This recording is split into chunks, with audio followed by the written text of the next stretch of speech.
तो पूरा इसराइल जो है वो कांप उठाए, लरज़ उठाए। खातून जो पायलट हैं इसराइली वो ईरान के कब्जे में है। पूरा का पूरा इसराइल जो है वो इस वक्त आग की लपेट में है। इसराइल को इन तमाम चीज़ों की भारी कीमत अदा करनी होगी।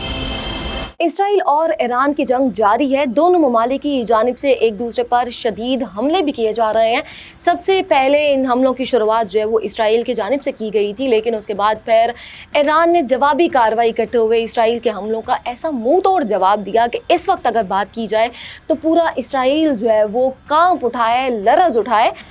इसके साथ ही ये भी खबरें आ रही हैं, ईरानी मीडिया जो है वो इस चीज़ का दावा कर रहा है कि उन्होंने इसराइली पायलट को गिरफ्तार कर लिया है। इस वक्त एक खातून जो पायलट हैं इसराइली वो ईरान के कब्ज़े में है, उनकी हिरासत में है।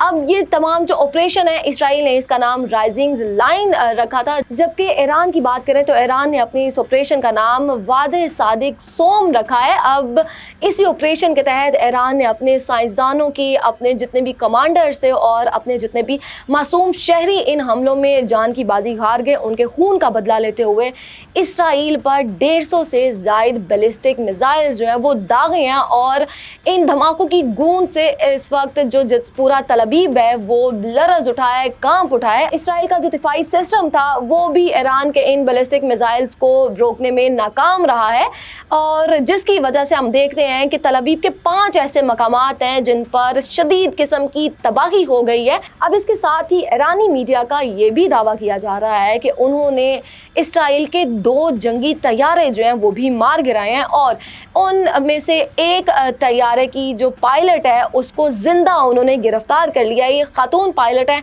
इसको इन्होंने अपनी हिरासत में दे लिया है, और फिर अब जो भी तफ्तीश के मामला आते हैं वो इस खातून पायलट से किए जा रहे हैं। अब जो इसराइली डिफेंस फोर्सेस हैं उन्होंने ये बात खुद तस्लीम की है कि ईरान ने जो हमले किए उसकी वजह से पूरा का पूरा इसराइल जो है वो इस वक्त आग की लपेट में है। ईरानी हुकाम की जानिब से ये कह दिया गया है कि अब इसराइल का कोई भी मकाम महफूज नहीं रहेगा। इसराइल ने जो है वो हम पर हमले किए, हमारे मासूम शहरी जो हैं तकरीबन 80 से ज़ायद उनकी जानें इस हमले में चली गई, जबकि 400 से ज़ायद ऐसे अफराद हैं जिनकी हालत बहुत ही ज़्यादा ख़तरे में है, तफ्तीशनाक हालत में है हमारे 400 से ज़ायद लोग। लेकिन अब हम उन तमाम लोगों के खून का बदला ज़रूर लेंगे और उनका खून कभी भी रायगा नहीं जाएगा। इसराइल को इन तमाम चीज़ों की भारी कीमत अदा करनी होगी। अब इसके साथ ही ईरान का जो फ़िज़ाई निज़ाम है, डिफेंस सिस्टम है, वो भी भरपूर तरीके से एक्टिव है, और दावा ईरान की जानिब से ये भी किया जा रहा है कि उन्होंने इसराइल के जो ड्रोन्स हैं, जासूसी ड्रोन्स जो कि फ़िज़ाई हदूद के ईरान की खिलाफ वर्जी कर रहे थे, उनको भी मार गिराया है। ये इसराइली जासूसी ड्रोन जो थे ईरान की फ़िज़ाई हदूद में दाखिल हो चुके थे और ईरान की जासूसी करने के लिए, निगरानी करने के लिए वहाँ पर मौजूद थे, लेकिन ईरान ने इनको भी मार गिराया है। अब ये तमाम चीज़ें तो हो गई ईरान की कि ईरान ने किस तरह से इसराइल के हमलों की जवाबी कार्रवाई की है। अब बात करते हैं इसराइल के आर्मी चीफ की। उन्होंने साफ साफ अल्फाज में ये बात कह दी है कि अब वो किसी सूरत खामोश नहीं बैठेंगे, और अब दोनों ममालिक के दरमियान ये जो लड़ाई का सिलसिला शुरू हो चुका है वो जल्दी ख़त्म होता भी दिखाई नहीं दे रहा, क्योंकि ये जो इसराइली आर्मी चीफ है उन्होंने ये कहा है कि इसराइल की तरफ से ईरान जाने का जो रास्ता है वो अब साफ है, और इसराइल कभी भी ईरान पर हमला कर सकता है। तेहरान पर जितने भी इसराइल ने अपने अहदाफ रखे हुए हैं उनको कभी भी किसी भी वक्त निशाना बना सकता है इसराइल।